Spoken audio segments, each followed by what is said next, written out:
I know we use this term a lot, but was this sort of like another business-like approach from you guys? Do what needed to be done, guys doing what they do best. Bam inside, Jimmy with the assist, Tyler off the bench, Vic sparking when needed. That sort of everyone filled their box to get you to another W on the way. Yeah, every playoff game is oftentimes it just feels different, looks different, and that's what you saw, tonight. It's not easy, to get playoff wins, and we had some great stretches, particularly defensively. I thought we had some really good stretches offensively, and then we had some moments where it got a little bit unintentional. But in the second half, I thought it was much more intentional, particularly with Jimmy, playmaking, Bam, receiving a lot of actions, and really being able to finish. And then Tyler was just making those unscripted plays in between.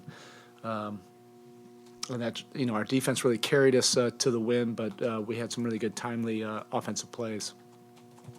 Vic tonight, just the spark he provided off the bench, not only offensively but defensively too, with his defense on James. Just how important was he? Yeah, it's really important for our group, and when you're facing a team like this, where you have two really skilled and much different type of offensive players in their backcourt. Maxey and Harden, they have uniquely different skill sets. Where they can hurt you. Maxey's speed is uncommon, and his ability to get to his right hand, and doing it, virtually against any kind of coverage is unique. And then Harden's skill level, he's just you can't rush him, you can't speed him up. He plays at his tempo, and he makes some great reads out there, and you just have to scramble and make it tough on him, and then try to get to the shooting. They had a lot of spacing out there tonight, and we did make a lot of multiple efforts. Defensively, I thought there were some really good things happening, and then offensively, we had some good, timely, intentional execution. In that fourth quarter.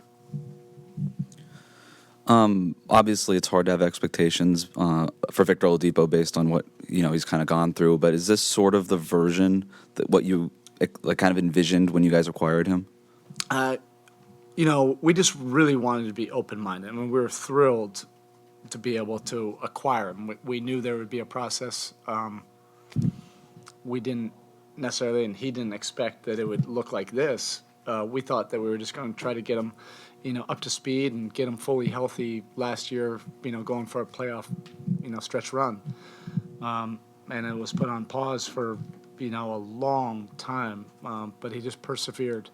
It was really interesting going over there and saying hello to Dwyane, because I feel like I've known Vic forever through Dwyane. And if you would have thought like 5 years ago that we could acquire Vic and add him to a group like this, you would say not a chance. But it's been, a really unique situation, him just having to, persevere and get healthy, and then just be open to any kind of role. And I can't commend him enough for that. Because we've been a fan of his for a long time, but we had to be patient on this, and we still do. He's not like 100% like in terms of playing, full NBA seasons for the last 3 years, but you can see how he's a big-time X factor for us on both sides of the floor, and we'll just continue to be able to build on this, because I think we've done it at the right rate, where it wasn't too much too soon. Spo, you just referenced Dwyane being here. Did you know he was coming, and what's it like to have him courtside? I did not. Yeah. He's living the life. Front row, Utah games and front row here. I was actually surprised, That's what I told him out there. I said, I don't care, what. It's an incredible opportunity there, but it just looks weird when he's sitting front row at a Utah game, and next to Danny Ainge. Come on. But it was great to have him and Gabby here in the building. I hope they are here for a while, and maybe CB can come out to a game as well. Eric, you mentioned Bam as a facilitator or as a play finisher, but do you think that you found a happy medium between him being the facilitator and creator at the top and also finishing those lobs and rolling in the paint? Yeah, there's so many opinions about Bam and how he needs to play, and he has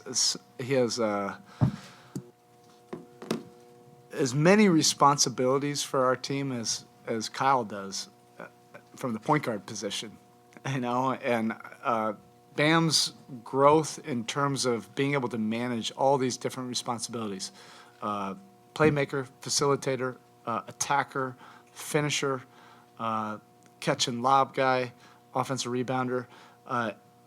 Okay, you can check all those boxes, but it's reading the game and understanding what's required for that possession. That's where he's shown the most growth. And I think that was on display tonight, really the last two games as much as anything. He was able to really impact our offense from really all those different areas I just mentioned. So obviously a lot changes if Embiid's on the floor. What changes the most for you guys if he reappears on Friday? I mean, it changes dramatically. You're talking about MVP talent, So we'll just have to see. I have to get a good night's rest, and we knew that this series is going to shift and it's going to change, and pretty dramatically.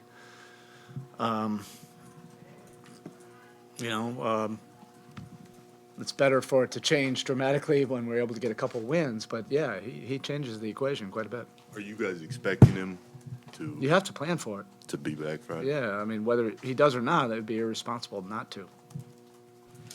Eric, you always say that great players will figure it out when you put them together, but trying to do this on the fly to a certain degree, at least in games with guys like Jimmy and Tyler and Vic, guys who have the ball in their hands a lot, sharing the floor, what kind of a challenge has that been, and why were you confident to go to it in this series? You have to have the right kind of guys that are about winning and are willing to work through a process of it. It's not going to happen through osmosis. Now, the last 3 months, we've been able to work through this, even though it hasn't necessarily been on the wood. We've had film sessions, shoot-arounds, practices, where we've been able to, work different combinations and put together our menu and how we're trying to maximize each other's strengths. If we didn't start that process 3 months ago in practices and all those kind of sessions, it probably would be a little bit dramatic trying to do this in a playoff setting. There was a time actually we were trying to prepare for this in January. It just took a lot longer, but not behind the scenes. So we're just kind of methodical, with that process. All of you are able to see that now, but it's been going on for a while. And then, the guys, really understand. Jimmy really wants to win, so he wants, guys playing well into their strengths. And Tyler's always been able to adapt into different, lineups and rotations. And Vic, as I've said many times, he's just been really flexible and open to whatever role and just give to the team. All right, let's get a Kentucky guy up here. I heard Cal was in town. I didn't even see him. Well, he texted me, Wouldn't be bad if Cal sends us some more Kentucky guys. All right, see you guys. Thanks.